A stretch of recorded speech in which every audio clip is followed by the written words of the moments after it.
Oi, pessoal. Parei aqui um pouquinho as minhas tarefinhas domésticas para gravar um videozinho para falar para vocês de uma palavra que tem tocado muito no meu coração. Na verdade, ela sempre tocou, mas ultimamente parece que o Espírito de Deus, ele tem assim me constrangido com essa palavra, e eu agradeço a ele por isso, porque só me faz crescer em fé, crescer espiritualmente, né, na presença de Deus.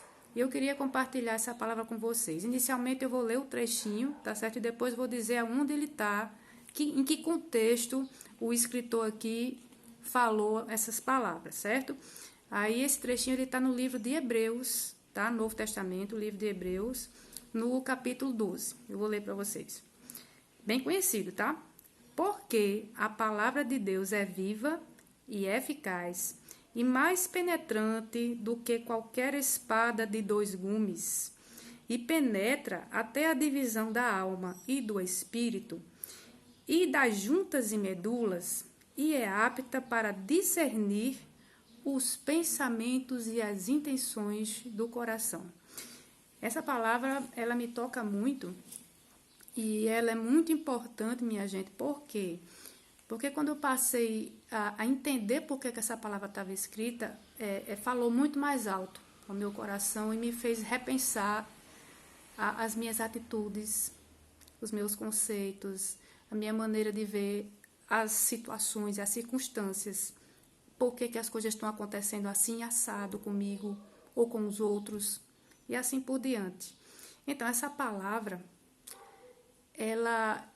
eu vou passar para vocês o que é que o trecho remete espiritualmente, o trecho isolado, e depois eu vou contextualizar o trecho, certo? Esse trecho isolado, o escritor está dizendo que a palavra de Deus é viva. O que é que isso significa? Uma coisa ser viva, uma coisa que tem vida, uma coisa que é um ser vivo. Sim, a palavra de Deus é viva. Isso significa que ela está aqui e é viva, e ela está entre nós, ela está em nós fomos feitos pela palavra de Deus, o mundo foi feito pela palavra de Deus, ela é viva, ela existe, ela funciona, como nós funcionamos, como nós estamos aqui vivos, a palavra de Deus é viva da mesma maneira. Ela está dentro de nós, ela está ao nosso redor, acima, abaixo, no ar que a gente respira, e ela é eficaz, né? Aqui diz que ela é eficaz, é viva e eficaz. Isso quer dizer que ela não falha. Ela é infalível, é eficaz. E mais, ela é mais penetrante do que qualquer espada de dois gumes, né? A gente não lida muito com espada aqui, a gente mexe hoje em dia, né, na atualidade, mais com faca na cozinha, né? Num churrasco, você vai cortar ali uma carne. A gente não mexe muito com espada. Antigamente, quando essa palavra aqui foi escrita, o pessoal lutava, né, com espadas. Eram as armas que as pessoas usavam naquele tempo, especialmente os soldados romanos, né, do tempo que essa palavra aqui foi escrita. Então, o pessoal trabalhava na luta, né, nas guerras com espadas. E para se defender também, o pessoal tinha espadas. Armas dessa natureza. Então, o que acontece? As armas mais perigosas eram exatamente aquelas, as mais cortantes, as mais perigosas, as dois gumes. Quer dizer, quando você pega uma faca dessas que a gente usa para almoçar, uma faca de cozinha, ela só tem uma lâmina, né? A de dois gumes, ela tem duas lâminas, né? Tem um local que você segura e duas lâminas. Então, ela é muito cortante, perigosa, muito mais penetrante do que quando você vai furar alguma coisa com ela. É bem mais penetrante do que uma de uma lâmina só, de um gume só, não é? Então, ele está dizendo que a palavra de Deus é mais penetrante do que uma espada de dois gumes. Olha só, se a espada de dois gumes já é muito penetrante, então a palavra de Deus é mais, como ele está dizendo aqui. Que é capaz, ela é tão penetrante, ela é tão afiada, tão penetrante, que ela é capaz de dividir a alma do espírito, juntas e medulas do corpo da gente, e é apta para discernir os pensamentos e intenções dos nossos corações, gente. Isso é muito, muito forte, né? A palavra de Deus, ela é viva, ela não falha, e mais, ela tem o poder de discernir até os nossos pensamentos e as nossas intenções antes que a gente fale. Isso quer dizer que nós estamos sendo julgados pela palavra de Deus o tempo todo. Ela está discernindo os nossos pensamentos e as nossas intenções antes que a gente fale e antes que a gente haja, antes que a gente faça qualquer coisa. Ela já está lá, dentro de nós, nas nossas mentes, nos nossos corações, discernindo o que é que a gente está intencionando fazer ou dizer. E isso atrai um julgamento, que tanto pode ser para abençoar as nossas vidas, como pode ser também para condenar. Então, não é que Deus, olha só, agora vamos separar as coisas, não é que Deus esteja vigiando a gente o tempo todo, não é para nos punir ou nos abençoar por cada coisa que a gente fale ou a gente diga, não. O nosso Pai, Ele nos ama, mas Ele criou leis, e leis que são vivas, que são a sua palavra, e essas leis, elas foram criadas para manter a ordem no mundo, para que as coisas não fiquem sem julgamento, para que as coisas não fiquem soltas, né? Ele até usou essa palavra, essas leis para nos criar.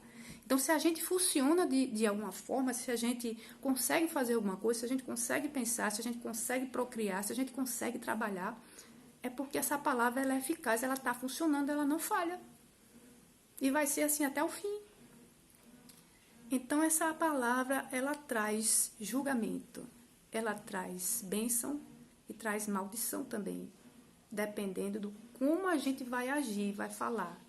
Se o que a gente fizer, se o que a gente fala, se o que a gente faz está de acordo com essa justiça, com essa lei que está escrita aqui na palavra de Deus, nós vamos ser abençoados. Mas se o que a gente anda fazendo, se o que a gente anda falando vai de encontro, contraria essa lei pela qual nós fomos criados e nós existimos, no devido tempo aí, que eu não sei, eu não posso contabilizar o tempo, esse tempo é contabilizado por Deus, no devido tempo vai vir juízo, né? Castigo, juízo, que pode ser leve, pode ser médio, pode ser grave, pode ser pesado, de acordo com o que a gente anda fazendo. Claro que o arrependimento pode tirar o juízo, um arrependimento no tempo certo, um arrependimento que não demore muito para acontecer, porque às vezes a pessoa só se arrepende quando o juízo já está acontecendo, aí não o juízo vai se processar até o fim.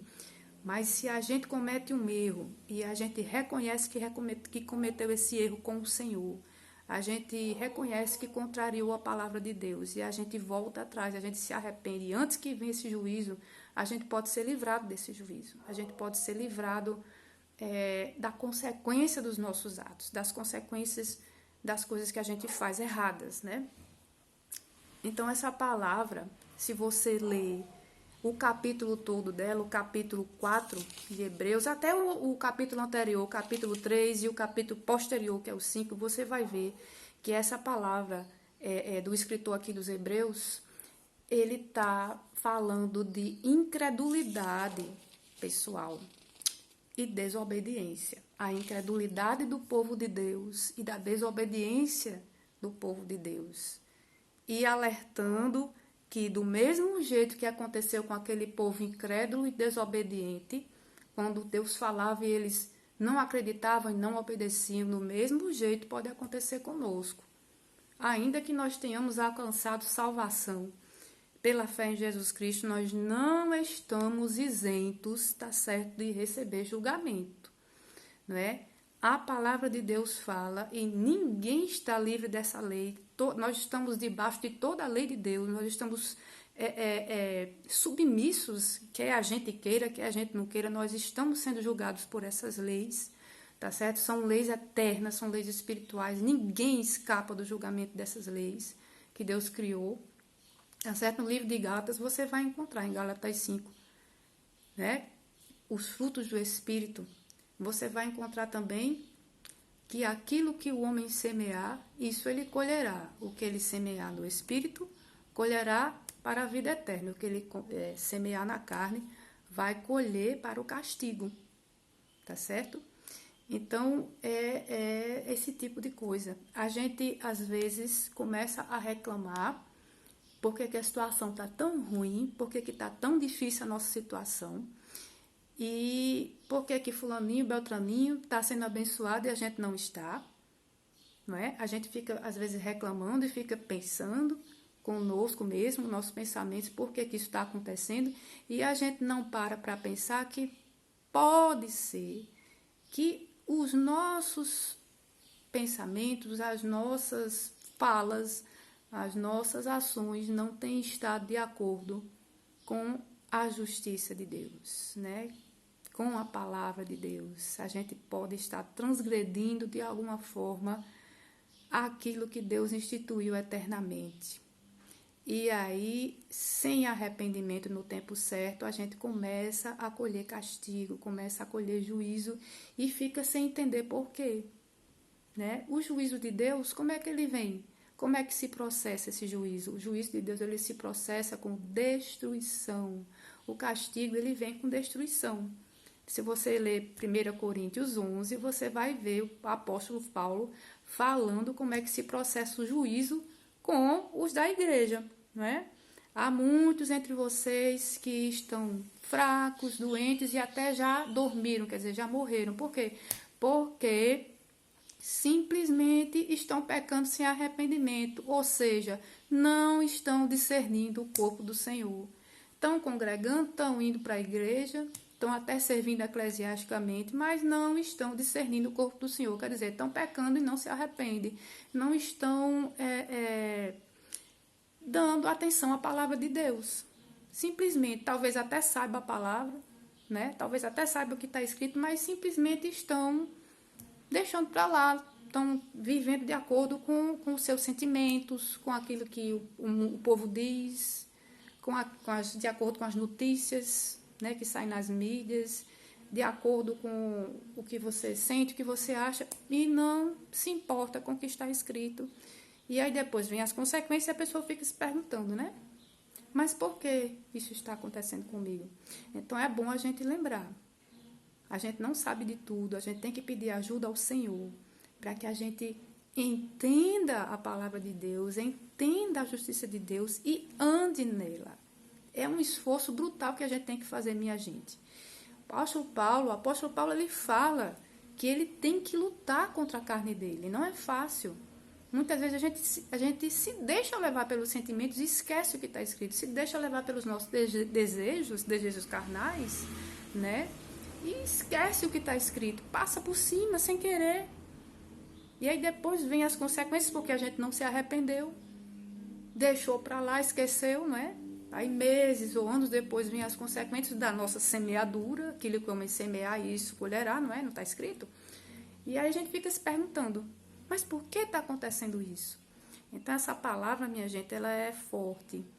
Ela é para que a gente se discipline a buscar o Senhor realmente de todo o nosso coração. Buscar o Senhor, que eu digo, não é só ir para a igreja, buscar o Senhor no entendimento da sua justiça, no entendimento do seu reino, no entendimento dos preceitos dele, para que a gente possa se adequar e a gente possa ser realmente abençoado, né?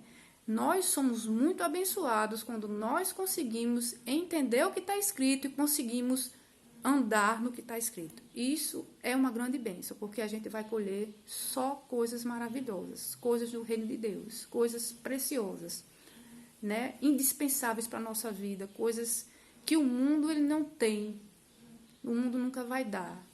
A paz que excede todo entendimento é uma das primeiras coisas que a gente colhe quando a gente está andando de acordo com a justiça de Deus.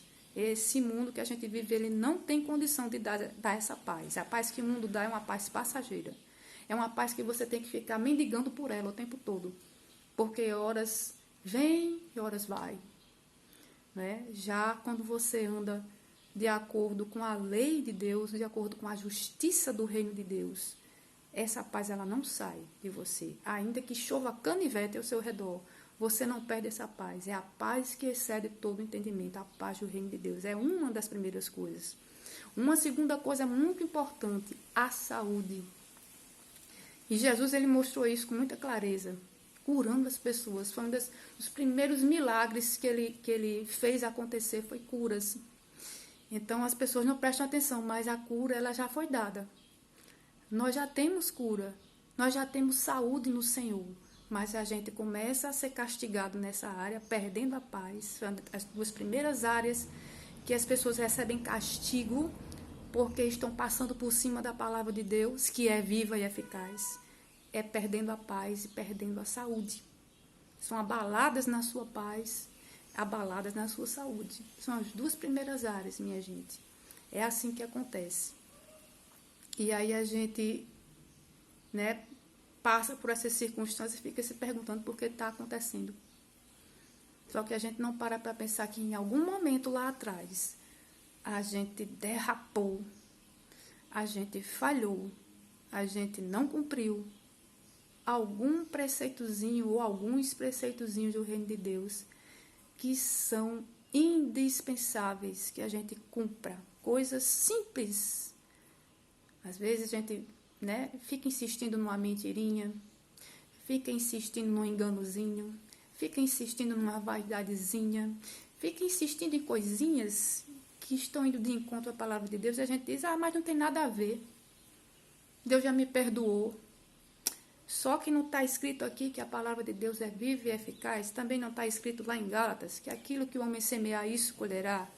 Nós cristãos, a gente não está isento, a gente não está livre dessa lei. Essa lei é para todos, inclusive para nós cristãos. Então a gente precisa realmente vigiar, minha gente. Se lembrar dessas coisas, né, das leis do reino de Deus que estão aqui no Novo Testamento. Prestar atenção nas coisas que Cristo falou. Buscar o entendimento dessas coisas, não é? E procurar viver. E esse procurar viver é uma luta constante, diária. É uma luta. Sua carne não vai querer, a nossa carne não quer. O nosso eu físico não quer andar na palavra de Deus. Mas se não andar, a gente já sabe, pelo que está escrito, que vai ter uma colheita muito ruim.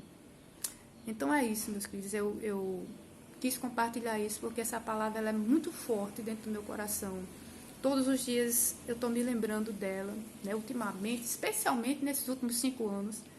O Senhor tem falado muito ao meu coração com essa palavra e eu não queria deixar de compartilhar isso aqui, porque eu sei que todos nós, todas as pessoas precisam ouvir isso, que essa palavra é para trazer a gente, para colocar um prumo, para colocar um cabresto mesmo na nossa carne e nos colocar na posição de filhos e filhas, né?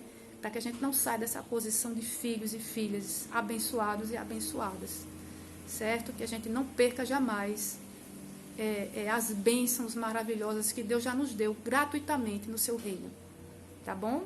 Então, um abraço para todos, que Deus abençoe e que a gente possa ser guiado por essa palavra que é viva e eficaz. Amém? Até a próxima.